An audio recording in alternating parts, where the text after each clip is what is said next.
যদি BPF আৰু UPPL একলগ হয় সেইটো অসমৰ বাবে মংগল আৰু সেইকাৰণে মই দুইটা দলকে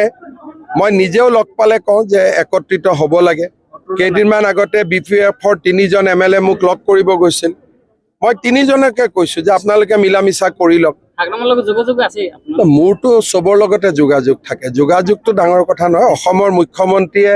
চবৰ লগতে যোগাযোগ ৰাখিব লাগে কালিয়ে কংগ্ৰেছৰ মিটিঙত কি হৈছে কি হোৱা নাই মোৰ মোবাইলতে টেপ ৰেকৰ্ডাৰ হৈ আছে যোনে যি ভাষণ দিছে